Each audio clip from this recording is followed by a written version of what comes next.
This is Laramie Live on KOWB. We're back here on a Wednesday morning. My pleasure to welcome in the fourth-year head coach of the Wyoming Cowgirls soccer program. Pete Cuadrado joins us here on a Wednesday, Laramie Live on KOWB. Good morning, Coach. How are you here as you get ready to start practice? Great. Actually, we just finished up our conditioning test this morning, and then first training session will be here at 9 o'clock, and we'll get going with the game and just see what we got. Well, I appreciate your time this morning, Coach. How excited are you? Coming off a big year last year where you went 8-3 in the conference, certainly made some noise in the postseason. Have a terrific individual who earned all kinds of accolades coming back. You were the Mount West Coach of the Year. You got a great core, it sounds like, returning this year. How excited are you going into 2015? It's exciting. Obviously, when you return 8 starters out of 11, it's exciting. But the one thing is every year's different, and that's one of the things we've tried to stress. And at the end of the day, it's, last year was a fun year, but to be honest, really, when we started back up in January, I always tell them that's our preseason really for this fall. So it's a great memory to have, but that's what it is. And, in November we'll be judged off of this season. So we've got to focus on this season. We've got to actually put that behind us, which for this group, obviously the success we had, it leads to hopefully positive mentality and some confidence going into the season. But again, every year is different. If anything, probably the biggest thing that's changed is we got a bigger target on our back now when we get to conference. Yeah, no doubt about that. There'll be some teams looking for a little revenge. You have a unique squad this year where you actually don't have a senior, it looks like, on the roster. Yeah, it almost makes me nervous, to be honest with you. We have a great group of players, just great individuals, good leaders in our program, but at the end of the day, it's still a little nervous when you don't have a lot of seniors on the team. I think the 3 seniors that played significant minutes last year, Casey, Allison, and Alex, did a fantastic job of leading our program. So it'll be a little bit of some big shoes to fill with some of the juniors that have been in our program. But again, they're a good group. They work hard. But it's going to be interesting because really this is the team we've got for the next 2 years right now. Well, certainly a core you can work with, and this is your 4th year, so everybody pretty much is yours in this program, and they hopefully know what to expect out of you. And have you come to kind of realize the expectations out of your players? Yeah, definitely. I think it's in a way it's almost something that you look forward to as a coach. When you start at a new school, and obviously being here, going into my 4th year, these are girls we've recruited from the get-go. Obviously turning the corner a little bit last year, getting to the conference championship game, finishing 2nd out of 12 teams. Our conference is a very tough conference with 12 programs in it. Not only the Mountain West usuals, but then we've got Colorado College, who's a strong program as well.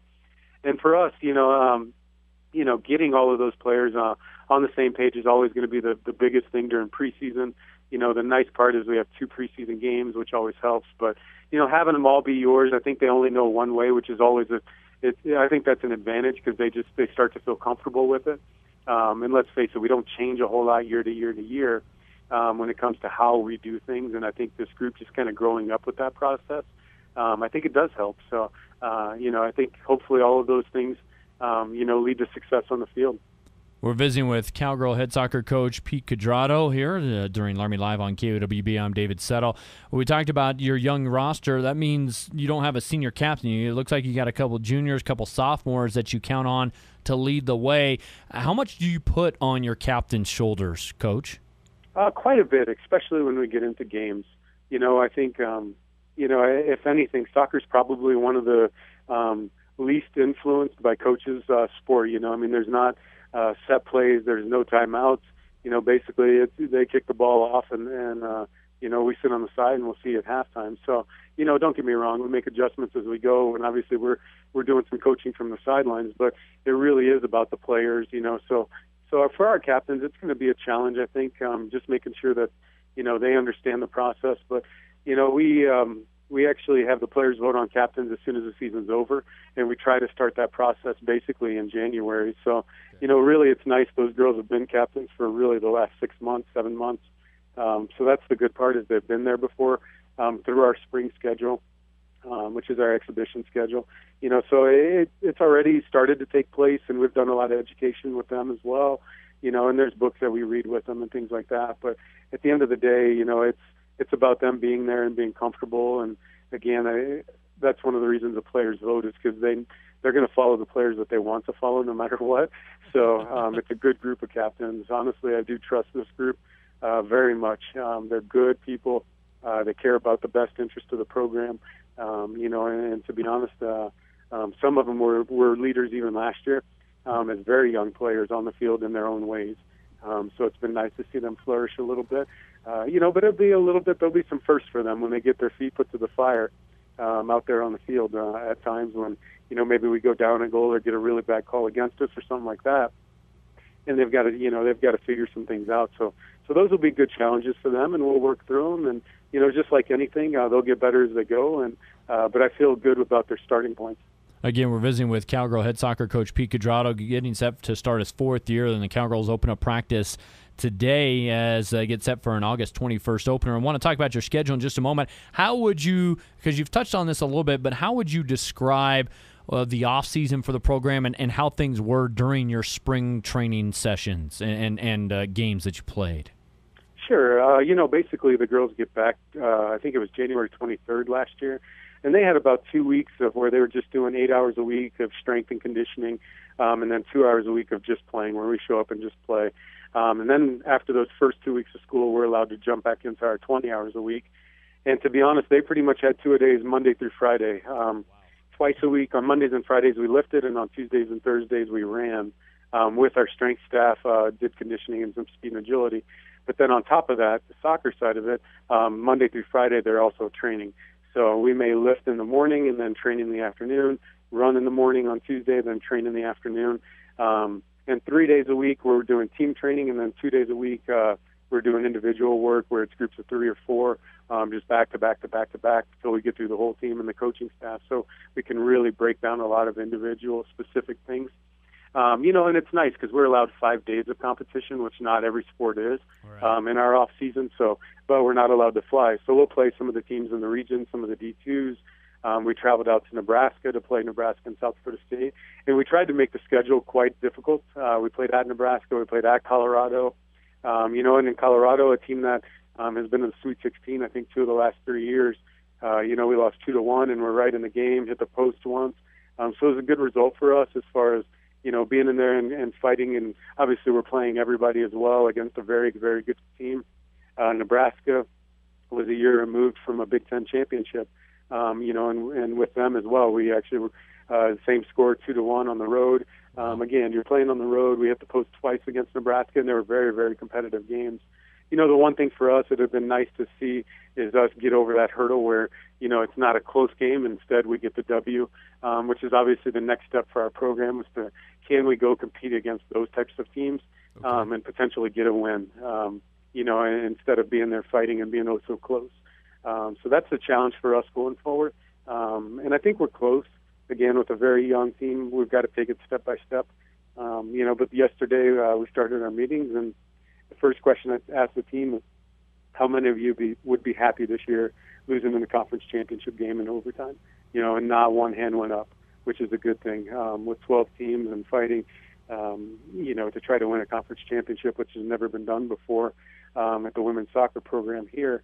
I think a year ago, some people probably would have been like, all right, that would have been a great step forward for us. And I think that's the challenge is now we have bigger goals every year, and that's a good place for the program to be in. What are your thoughts on your schedule here for 2015? Obviously, you do have the 2 exhibitions that you mentioned, and those will be coming up August 13th and 17th at home against Nebraska, Omaha, and Colorado School of Mines. But really, things kick off in a couple weeks on the 21st against Montana up in Missoula.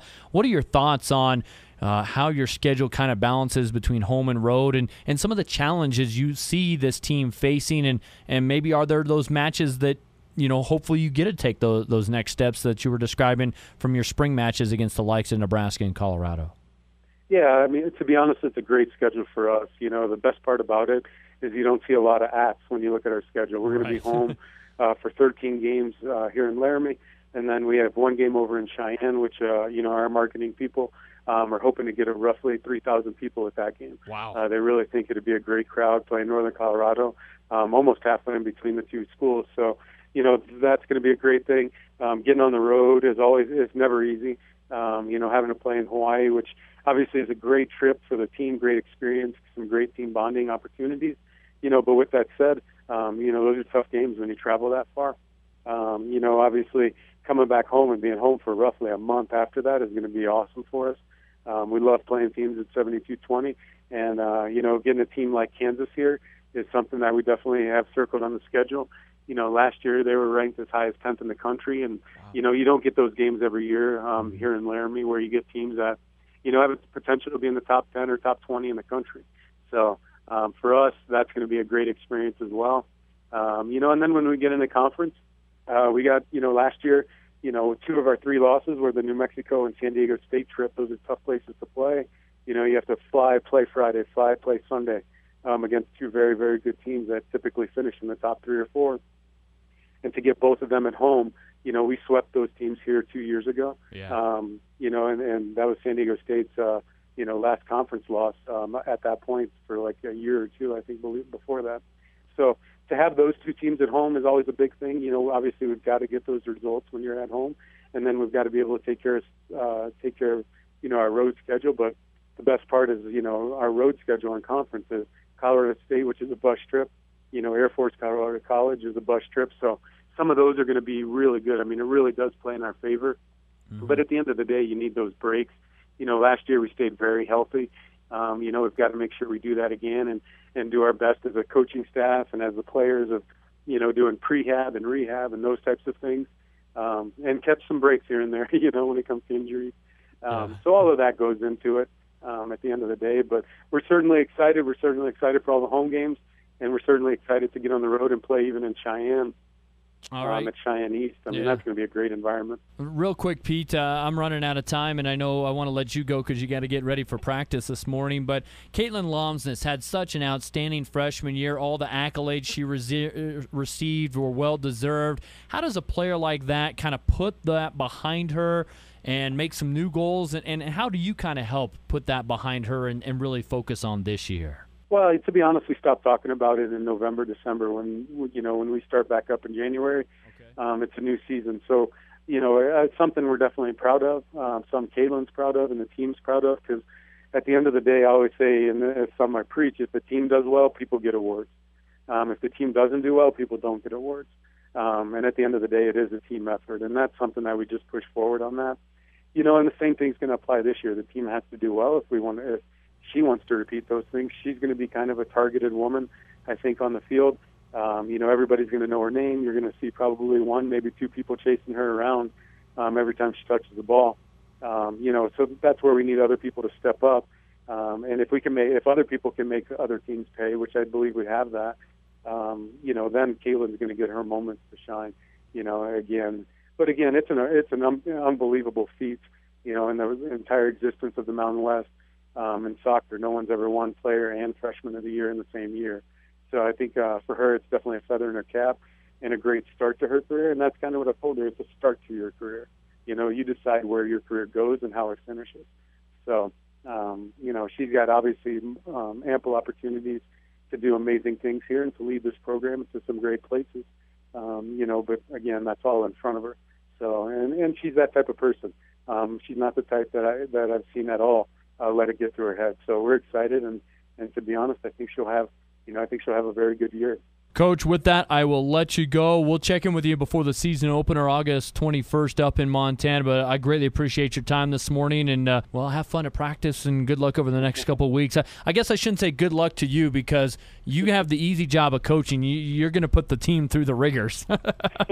Yeah, I think they're already sore, and we've only done one thing. I appreciate it, Coach. Thanks so much. Take care. You too. Bye-bye.